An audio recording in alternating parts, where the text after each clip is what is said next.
Good day, and welcome to Dr. Ransford's Weekly Wraps. I'm Viv Govender, and as usual, what we'll do is we'll go over some stories over the last week or so that affect you and your investments going forward, as well as a little AI/tech wrap at the end. Okay, in today's normal news stories, we're going to talk about South Africa's unemployment, global inflation, and also the recent meeting between the Chinese and US leaders. Okay, let's start off with the China-US meeting. Xi Jinping just went to California and met President Biden. It was an effort to basically cool down some of the tensions between the two countries.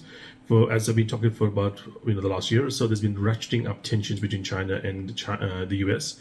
The US has gone out and basically banned the export of certain kinds of technological equipment, especially the chip sector, to China. So China can't get access to the highest end chips, computer chips, and the machines to make them as well. Some of the lower end chips, they can't get access to the machines to make them. They've banned the investment of Americans into Chinese AI companies, etc. Also banned the ability of Americans to work for these companies as well. And so that's kind of taken a bit of a step back for China. The Chinese have come out with some efforts around that. They, for instance, developed a new chip with Huawei that was a bit better than people had thought they could do. Not to say there was the top end cutting edge kind of chip, but it was closer than they would think. It was like a couple of years behind what the stuff is out there, and people hadn't thought China could do that. It's since emerged that there's a possibility that they stole some technology and there was some kind of dodgy dealings in the background. It wasn't totally locally developed, but still the fact that they were able to do it shows some of their capacity. They've also come out with their own AI models as well, that in some measures are comparable to some of the stuff being done in the US. For those that don't know, I've talked about it in the past, the best AI models in the US. In fact, there's almost nothing outside the US except for places like, the Middle East and a couple of things in Europe, but none of them are comparable to what the US is doing. By far, the US is the leader in the West in terms of AI technology, and the Chinese are the only other kind of node that is trying to do this other than the US, but they're a bit behind. And also, we've seen the possibility of, military action happening around places like Taiwan, which is very scary because, there is a huge, ratcheting up in global tensions. We talked about Ukraine, Russia, the Middle East situation right now. If you add Taiwan to that, the world would be more violent than it has been for quite a long time. We're talking many, many decades since we've seen this kind of level of violence, kind of war, kind of high risk. And, when all of these things, every single one of these things involves a nuclear player. Russia has nukes, Israel has nukes, China and the US would have nukes around Taiwan. These are not, things we want to be playing around with. All these factors have come into play. And I do think that, having the leaders meet was a big positive. Inside, stuff happening here that might be interesting as well is the fact that the person driving this, the person that went to China to invite Xi Jinping over, was Gavin Newsom, which is the California governor. Now, there's been a kind of theory out there that the Democratic Party realizes that President Biden is a bit old, and there's been videos out there recently about him making some really weird kind of errors, but just walking away from events and so on, kind of disorientated. They also know that Kamala Harris, who is the vice president, would normally be the person that would be taking up, the mantle in this kind of case. If you look at, for instance, when JFK was killed, LBJ, his, vice president became the president, and that was a kind of normal pattern. If the vice president usually steps up, like Harry Truman with the, FDR. This is not going to be happening here because she seems to be a rather uniquely ungifted politician.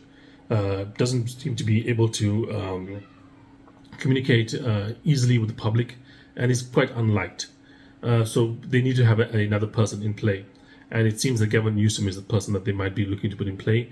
He's done some strange things recently for someone that's just a governor.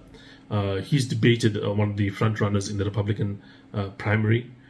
He's, like I said, gone to China to meet Xi Jinping. This is not the stuff a normal governor does. And it would not happen. Especially the move to China to see Xi Jinping would not happen unless there was some approval from higher ups, especially from the White House. And so, yeah, I do think that this is a possible, kind of creating a backup plan for Biden should, he become too old, or, he's old as well. He's like 80 something. So, there's no guarantee a person in his 80s lives another year, So that is obviously something else to be worried about as well. So if something was to happen to Biden, I think Gavin Newsom would be the person that they would kind of slot in for this particular position. Okay. The next thing is SA unemployment. We had South African unemployment numbers coming out this week. A bit of improvement. For the first time since basically COVID, we've gotten back to pre-COVID numbers in terms of absolute number of people employed in this country, which is a big positive. It is something that we've obviously had to recover from with COVID crisis. But just to give an idea of how weak this recovery has been.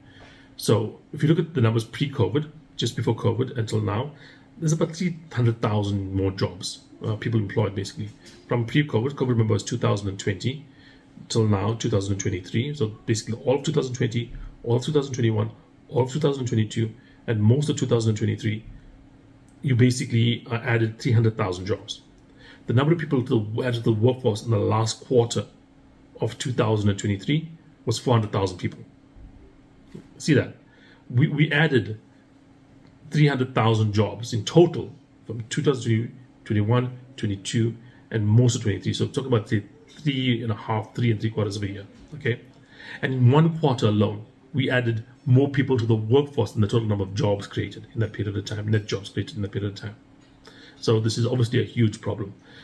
Obviously, as we always talk about it, the biggest unemployment happens between the ages of 15 to 24, but next biggest between 24 and 35. These young people are not finding jobs, even though 35 is not quite that young. I mean, to me it is, but to maybe some of you guys, 35 is quite old. But it is obviously concentrated in the young. Obviously 15 is not quite a proper age. I mean, technically, yes, that's the age at which you can leave high school, but mostly I think people should be leaving at about 18 or so. In fact, some people even leave a little later. But the number of people unemployed there is virtually the majority, and that counts people that are not in school and want to work and would be working if a job was available. And the same thing applies to 24 to 35. High unemployment there as well. This is a disaster for the country building up. If you don't find a job early in South Africa, you're not going to find a job likely ever. You go for a couple of years unemployed, the chances of you finding a job ever goes down dramatically, because people don't want to hire somebody that's been unemployed for multiple years, because there's usually some reason in their minds that somebody's been unemployed for say 3-4 years, and therefore they don't want to take a risk on that. And there's no need to take a risk, because you can find a brand new person out of university, out of high school, or whatever it is, and there's not that risk of a person that's been unemployed for multiple years attached to them. There is a huge loss of potential in this country. I mean, if talent is known to be quite evenly distributed. So you can go to basically Soweto and you can find as many smart kids as if you were to go to some of the northern suburbs and look at their schools as well. The fact that those guys from Soweto are not going to be basically employed at the same rate as guys from the northern suburbs is not a case of just the talent of the kids is lower. It's a case of the talent is pretty much probably there, but you just don't use it. So, who knows how many Chris Barnards or Elon Musks, etc., we've wasted, literally, because we just have not found the right way to exploit that talent, to get that, those minds, those people, trained up and, educated to the right level and given the opportunities that they should be given in order to progress. And that is something that we obviously as a country are losing out on because of the people that we are losing and the talent that we are losing. And so, that's pretty negative. The one good sign, the one good province is the Western Cape, and it's been so for quite some time. Their unemployment rate is about 20%, which is, significantly lower than the country average. There's some provinces out there where, it's more than twice as high. Okay. And the final thing is CPI. We had some CPI numbers coming out this week. We've seen recently UK CPI coming down quite dramatically. Now we saw US CPI also on about 3.2. They expected 3.3%. It does indicate that inflation has come down a little bit, and we're getting more signs that this is probably going to be a bit long lasting. I mean, the oil price has come down dramatically. I mean, it's below $80 a barrel for Brent crude oil, and above 90. It was above 90 like a couple weeks ago when we had the start of this whole Israel Palestine situation. So yeah, it does seem to indicate that we are seeing, some downward pressure on prices. Another good sign is that the Europeans have managed to fill up their natural gas storage, so like they're 99+% full. Heading into winter, this is better than they were at this point in time last year. Now all we need to do is hope for a mild winter, which possibly is likely to happen. I think the forecasts are for a milder winter. And if that does happen, we are likely to see natural gas prices also not be pushed up. I mean, remember, there was a panic last year about natural gas prices because of the fact that the Europeans did not have access to the Russian natural gas anymore, and therefore they were possibly going to go through winter with a bit of a shortage, and that's obviously going to be negative for them.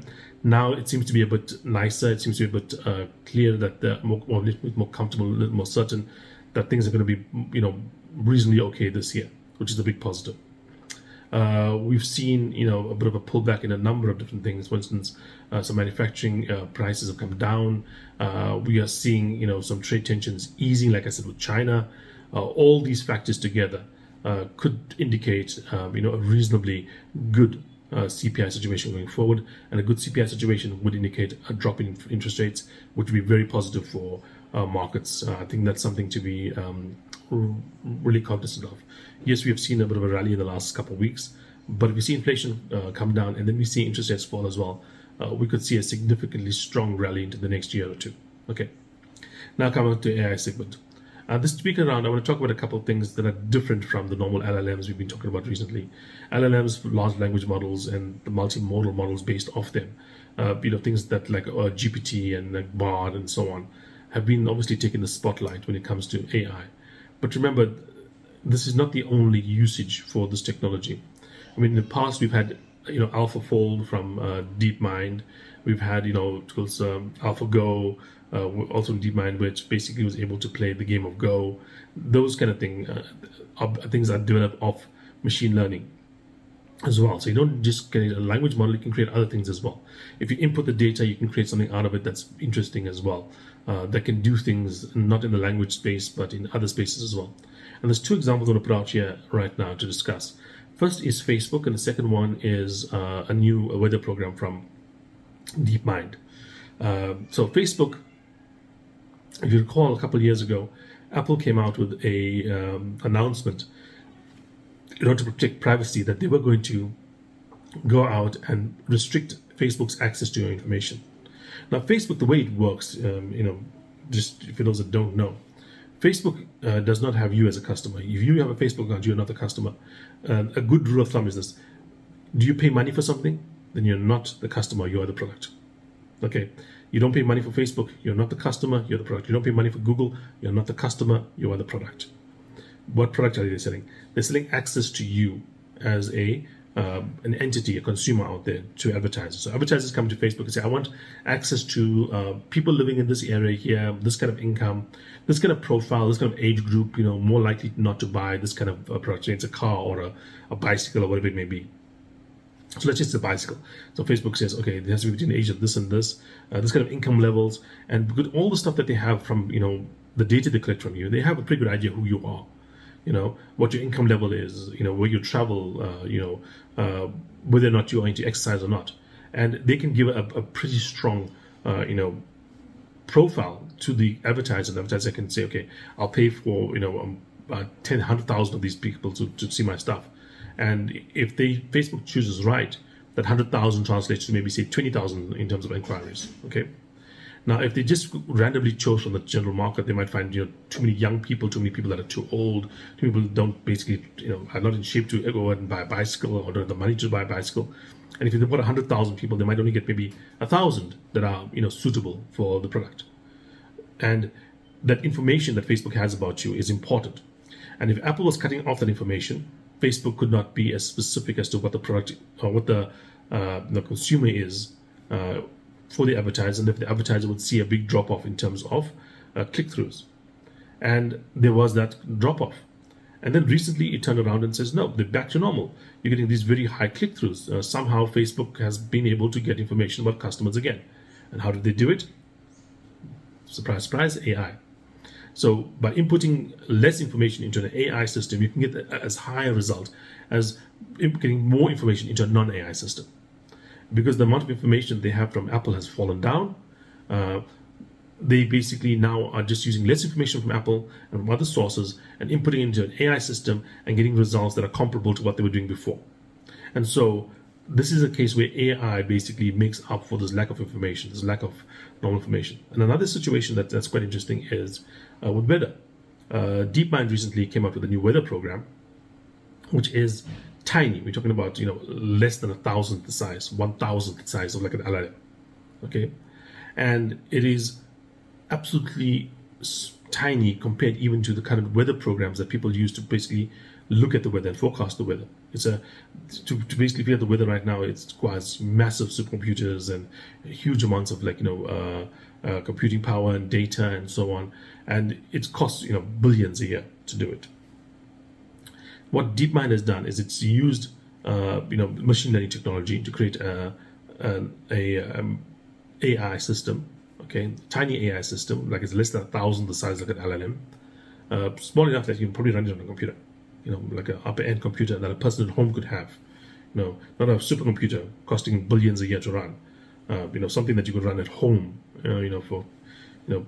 obviously in round terms it probably cost you like $100,000 or something, but it's not going to be something that you need to be a multi-billionaire or a government to basically buy. An individual could do that, and you could run this thing that gives you better results than the best government systems right now. And when the government system takes hours to give you a result, and like I said, costs $1 billion+ a year to run, you could run it on your home system and you'll give you a result in like a minute, and it will be better than the result the government system does. Again, the power of AI. With these AI systems, we now have the ability to basically reduce the amount of input or reduce the amount of computing power, either one, to get results that are as good, if not better, than we had in the past. And don't be just focusing on the LLMs and the pictures and the stories and the modal models or whatever, or the multimodal models, etc. There's any way you can have compute, any way you can have information coming in and basic decisions being made on that. I think we could easily see huge productivity increases in a number of different things. I mean, I can imagine, for instance, the retail companies, logistics. I can imagine, transport. I can imagine traffic design, traffic lights. I can imagine, even stranger things such as, for instance, fashion design. All these things where you're making predictions about the future based on limited advice, or limited information. Now with that limited information, an AI system could probably give you a better result. Okay, that's it for this week. Thanks for joining me, and I look forward to speaking to you guys again next week. Cheers.